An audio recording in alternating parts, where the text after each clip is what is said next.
Shavua tov les amis, shalom shalom, bonjour, j'espère que vous allez bien, j'espère que vous êtes en forme. Alors on va continuer, on est dans la Torah 9 et on a parlé vendredi, on a parlé de l'abondance et comment acquérir la richesse. Et je pense que c'est quelque chose qui intéresse beaucoup d'entre nous, parce que bon, l'abondance, la richesse, ça peut être à beaucoup de niveaux. C'est pas juste une abondance matérielle, c'est pas juste une richesse pécuniaire. Ça a beaucoup de formes, beaucoup de sens, la richesse et l'abondance en elle-même. Et de ce fait, euh, prier en direction du nord permet de parler directement à Hachem et de lui demander ce dont nous avons besoin. Alors, ici on reprend où on parle à propos de Yaakov. Il est écrit dans la Genèse, chapitre 49, verset 33, et Yaakov ramena ses pieds à l'intérieur du lit, Mita, donc le lit, car il connaissait la racine de chacune des 12 tribus, Maté, les tribus. Et le mot, c'est le mot raglav, les pieds, correspond à la prière, comme il est écrit dans le psaume 85, verset 14, « Nous devons rechercher la justice divine ». Ce qui veut dire que Yaakov réunissait toutes les prières pour les faire remonter chacune à sa racine. Et il avait également le pouvoir d'attribuer à Yosef une part du monde matériel, comme il est rapporté dans le verset de la Genèse 48, verset 21, « Et je t'ai épaulé que plus tes frères. »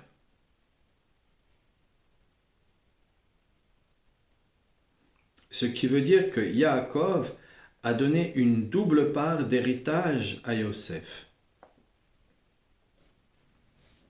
Donc la double part d'héritage se retrouve dans le monde matériel qui a été attribué à Yosef. Car grâce à sa prière, il vivifiait les 3 parties de l'univers, le monde d'ici-bas, le monde des astres et le monde des anges. Et les 3 lettres du mot épaule, Shechem, sont les premières lettres de ces 3 mondes.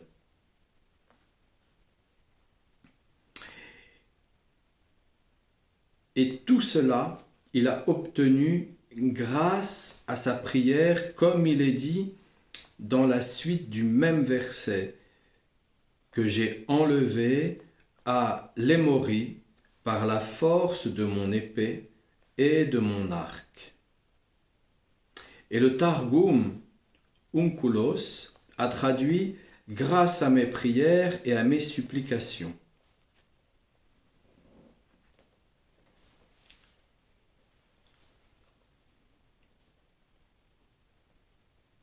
On est là dans le sens profond de la prière que Yaakov fait vers Hachem pour demander à chaque instant la justice. Que veut dire la justice? Il ne demande pas la justice parce que quelqu'un a fait quelque chose qui n'était pas correct. Ce n'est pas que ça la justice.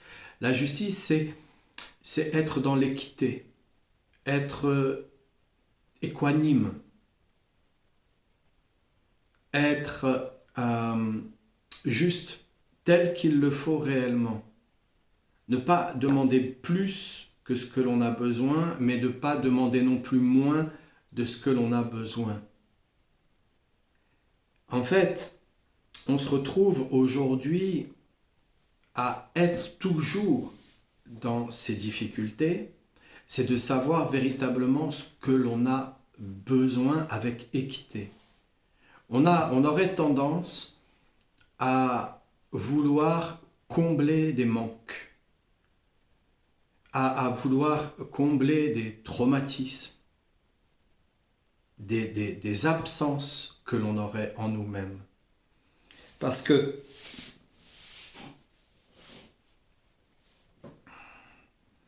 on en aurait honte. Alors comme on en aurait honte, on voudrait les combler en ayant plus. On pense que ça viendrait cacher la misère, comme on dit, un cache-misère. On pense que ça viendrait cacher la misère parce qu'on en aurait plus.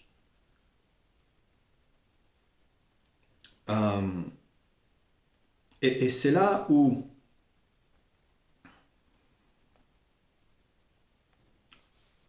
quand il nous dit, là, nous devrons chercher la justice divine, ce qui veut dire que Yaakov réunissait toutes les prières pour les faire remonter chacune à sa racine. Donc, il les amène directement là où elles sont nées.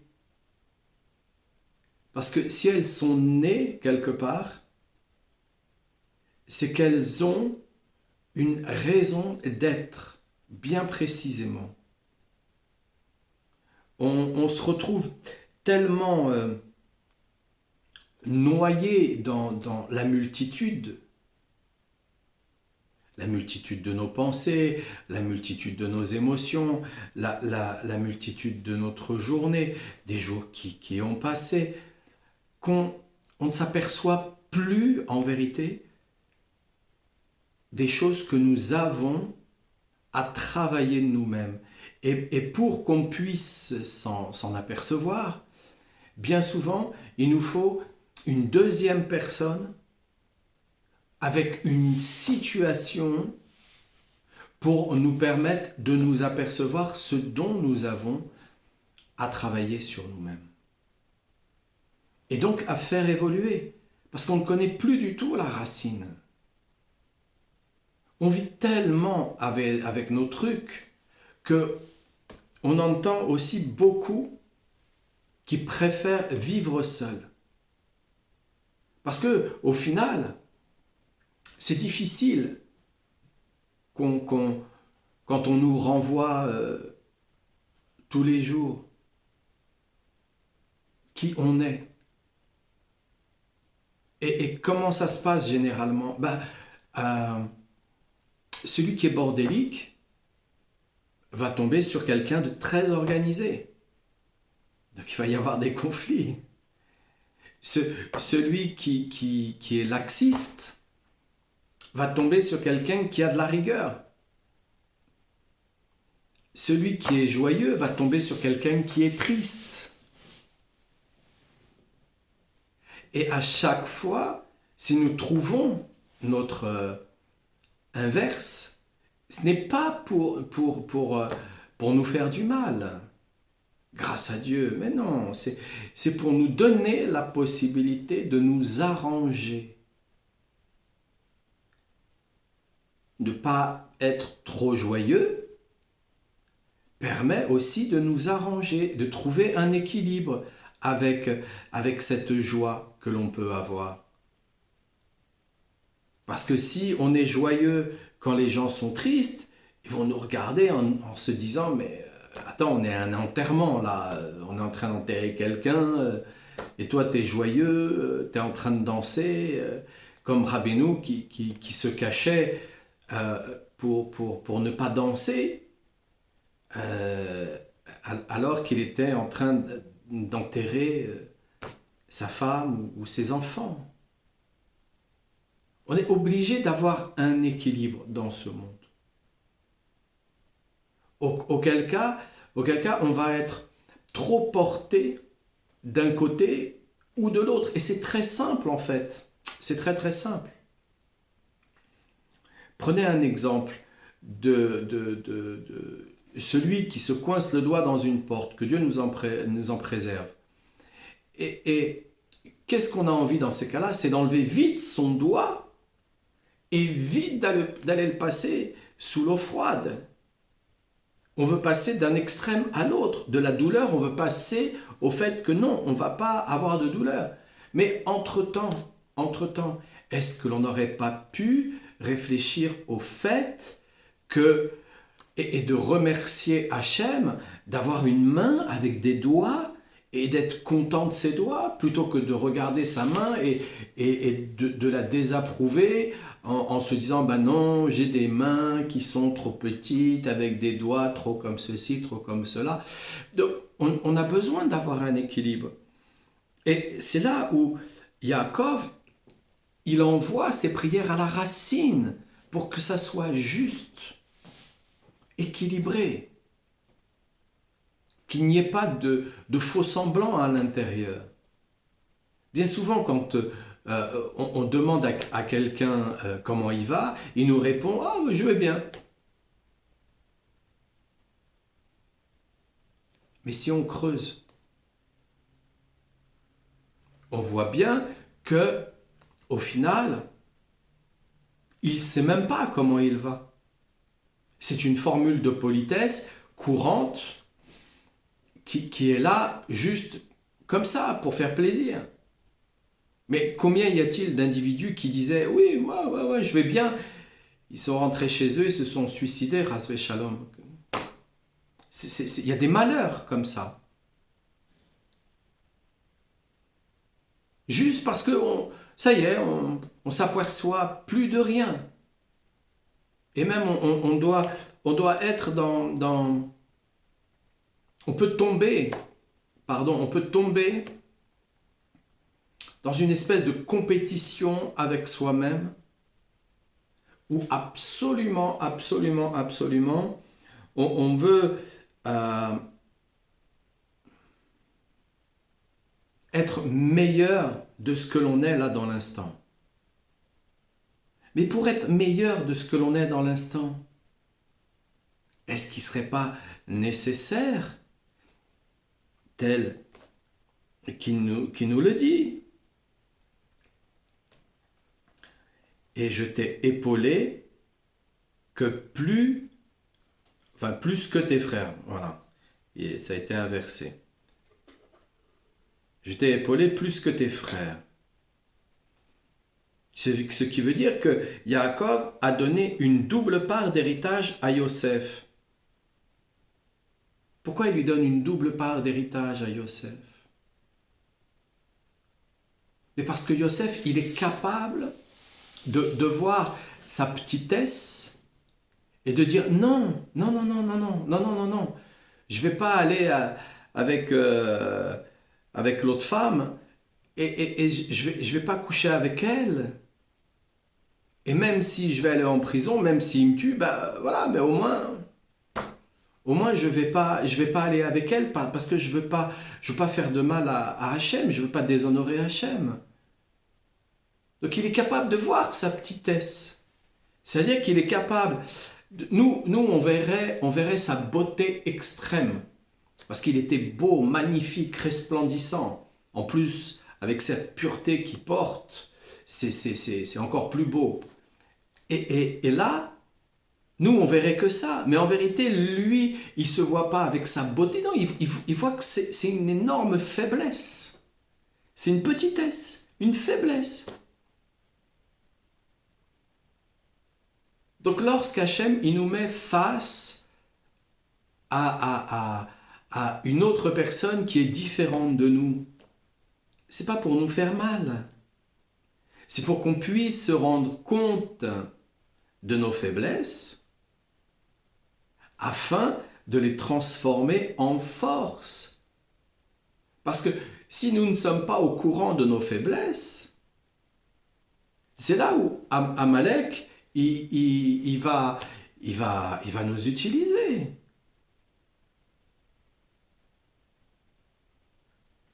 Amalek, il allait chercher les gens qui étaient à la traîne, les gens qui étaient faibles, les gens qui étaient fatigués. Et c'est là où il les prenait d'une manière homosexuelle et en même temps il coupait la bride et il la jetait vers Hachem pour montrer qu'il était plus fort que les Juifs et plus fort même qu'Hachem puisqu'il n'avait pas peur d'Hachem. Il voulait en rien montrer sa faiblesse. Mais ça c'est quoi? C'est bien le signe même d'un ego. C'est bien le signe même de l'orgueil. C'est le signe même du Yetzer Hara. Donc pourquoi Hachem il nous montre nos faiblesses? C'est pas pour nous écraser. C'est pour nous donner la possibilité de se rendre compte que grâce à ça, on va devenir prudent. On va savoir demander. On va savoir toujours se tourner vers le tzaddik et dire « Rabbeinu, qu'est-ce que je fais là? Rabbeinu, est-ce que je vais à ce rendez-vous? Rabbeinu, je suis en retard, fais que ce rendez-vous, je puisse arriver à l'heure. Hachem, fais que je puisse arriver à l'heure, s'il te plaît. Ou fais en sorte que les personnes ne m'en veuillent pas, que j'arrive en retard. » On va vivre des faiblesses pour qu'on puisse toujours se tourner vers Hachem. Si Hachem, il avait voulu véritablement qu'on le reconnaisse tout autour de nous, mais ça aurait été, c'est simple pour lui. Quand on voit avec le Rav Odesser que son nom soit béni, et qu'il a reçu la lettre de Rabbeinu. Et donc, quand il a reçu la lettre de Rabbeinu du ciel, donc, quand on voit ces beautés-là, on se dit, mais il est capable de tout. Il est capable de tout. Donc, s'il est capable de nous envoyer le pétec du ciel, il est capable de tout. Pourquoi il ne le fait pas? Pour qu'on puisse se rendre compte de notre petitesse. Ce n'est pas un mal, c'est même un bien. Celui qui sait reconnaître ces petites choses qu'il a, ces petits travers, ça y est, il n'a plus besoin de thérapeute, il est tranquille avec les autres, dès que quelqu'un le juge, il s'en fiche, il sait très bien. Il sait très bien qu'il peut avoir des pertes de mémoire parce qu'il est fatigué, par exemple, il le sait très bien. Et c'est pas pour ça qu'il va inventer une espèce de maladie neurologique. Non, il sait juste qu'il a juste besoin de repos, c'est tout. Et ça peut arriver. Mais si on ne connaît pas nos petites choses, c'est là où on se fait attraper. Et si en plus, on les a vus chez nous et on veut les cacher, un peu comme quand on va chez le coiffeur et qu'on aurait les oreilles décollées et qu'on veut mettre des cheveux devant pour les cacher.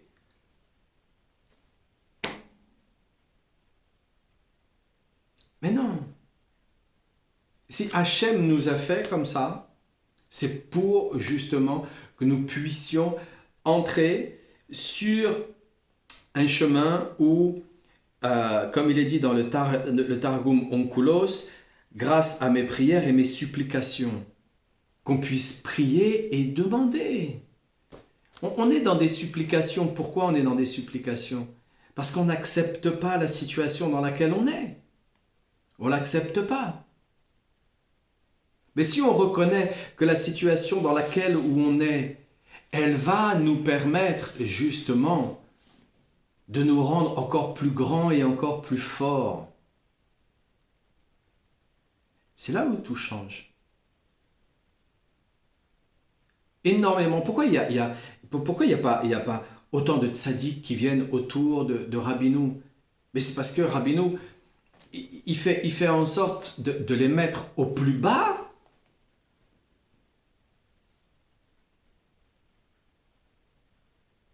Ou alors, il faudrait que le tzaddik en lui-même soit suffisamment dans cette humilité pour accepter d'être au plus bas.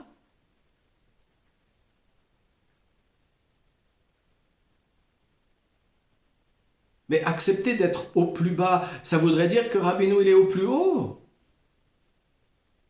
Et c'est là où c'est difficile. Parce qu'en vérité, il n'y a pas ni de plus bas, ni de plus haut, ni d'à droite, ni d'à gauche. Non, il n'y a pas. Hachem, il est partout. Il est partout. Dans les moindres détails. Mais c'est tout simplement parce que on aurait tendance à rechercher les honneurs à la place d'Hachem. Pourquoi on aurait besoin des honneurs à la place d'Hachem? Parce que quelque part en nous, on se sent déshonoré.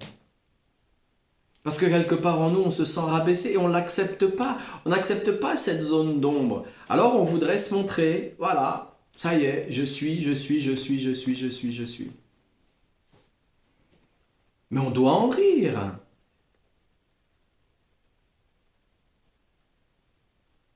Lorsqu'on veut guérir les 5 blessures, dont une des blessures est l'humiliation, pour guérir les 4 autres d'un coup d'un seul, passons par l'humiliation. De toutes les manières, je crois qu'on est un peuple qui...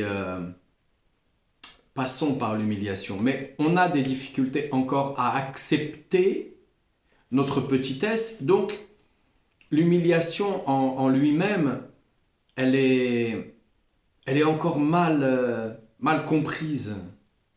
Mais Hachem veut nous donner la possibilité qu'on le reconnaisse, même dans les endroits où on n'est pas bien avec nous-mêmes. Parce que dans ces endroits-là, ce n'est que la naissance de quelque chose de beaucoup plus beau. Parce que si on sait reconnaître un individu qui a énormément souffert, a énormément de bienveillance. Celui qui a un but de sa personne, il n'a aucune bienveillance. Il vous fait croire qu'il vous aime et en fait, il vous exploite.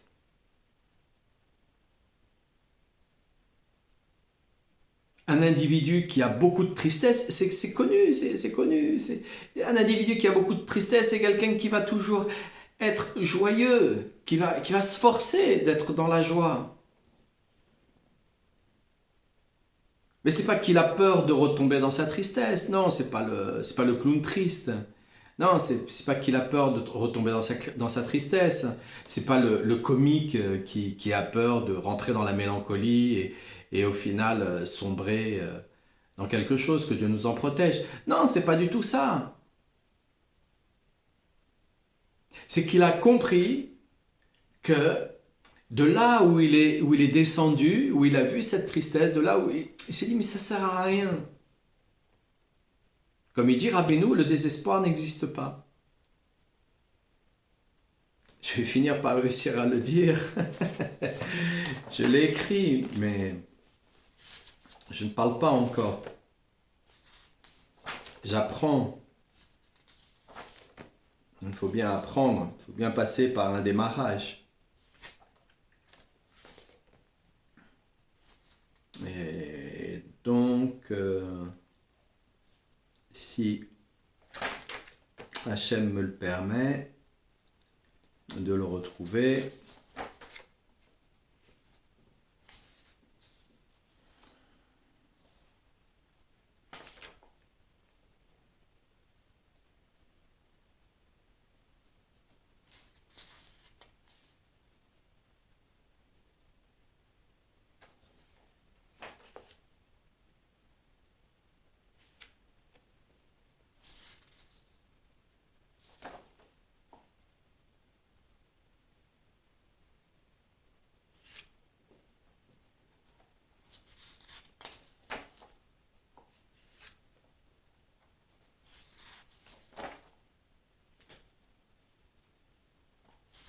Ben, pour l'instant, je ne l'ai pas retrouvé.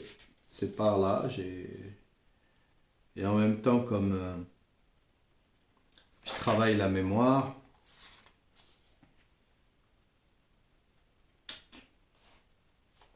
c'était des choses que j'ai laissées en suspens, tout ça. Donc, c'est pas grave. Un de ces quatre, je vais finir par savoir le dire correctement. Pour l'instant, je dis le désespoir n'existe pas en français. Et c'est très bien comme ça, parce que vous parlez français, comme moi. Donc tout va bien alors, dans ces cas-là. Voilà. Et regardez ça. En shoyush baolam Clyde. Voilà. Ça y est. Donc, quand on est dans la dynamique, quand on est dans la dynamique où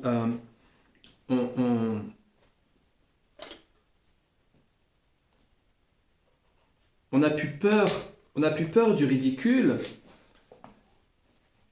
c'est pas qu'on va être un crétin fini ou un adolescent attardé sur le retard. Non, pas du tout. On n'a plus peur du ridicule. On voit pas pourquoi. On voit pas pourquoi le ridicule va être un moyen de nous déstabiliser. On va justement comprendre dans ces moments-là qui sera dans la tolérance, qui sera dans un véritable amour avec nous-mêmes et qui est là en vérité caché derrière son masque en train de profiter de nous. Donc Hachem, il nous donne cette direction, il nous donne cette direction pour que nous n'ayons plus peur de nous-mêmes. C'est beau, c'est magnifique, c'est extraordinaire. Ne plus avoir peur de soi-même, c'est enfin avoir confiance en soi. Si on a confiance en soi, on peut avoir confiance au tzaddik. Et donc on peut avoir confiance en Hachem. Et en ayant confiance dans les paroles des sages, ça y est, on a terminé. On a terminé. Qu'est-ce qui peut nous arriver on va écouter d'autres paroles? Non, ça ne nous intéresse plus. On va écouter que les paroles des sages. C'est ça qui nous intéresse.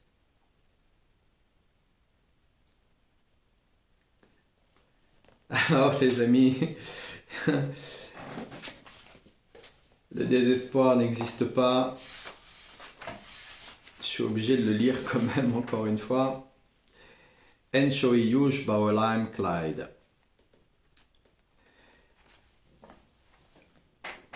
Et comme ça n'existe pas, eh bien, on comprend une seule chose, c'est que la prière en elle-même, c'est ce qui nous permet de nous tenir debout. C'est rien d'autre. Rien d'autre. Tout le reste, c'est superficiel. On ne partira pas avec ce qu'on a gagné dans la matière. Non. On partira avec notre esprit rempli de prière. Et d'ailleurs, soit on permet à cet esprit de se réaliser ici dans la matière, soit on reste, que Dieu nous en protège, superficiel, et alors à ce moment-là, non, on ne peut pas partir de l'autre côté avec un esprit qui n'a pas pris l'habitude, qui n'a pas pris les risques de se regarder et d'avoir confiance en lui. C'est un risque d'avoir confiance en soi. C'est le cordonnier aux chaussures à trois coins, il est tranquille avec ça. Et ouais, bon, bah, il y a un génie, ok, d'accord, il y a un génie, ok. Et alors, qu'est-ce que ça fait? Très bien pour lui, il est content pour lui. Voilà. Lui, il est content avec lui-même. Alors les amis, je vous souhaite une très bonne soirée. Et puis, ben, je vous dis à demain. Portez-vous bien. Qu'Hachem vous protège, qui protège vos familles, qui protège vos pas. Refouach les mains pour tous les malades. À demain les amis.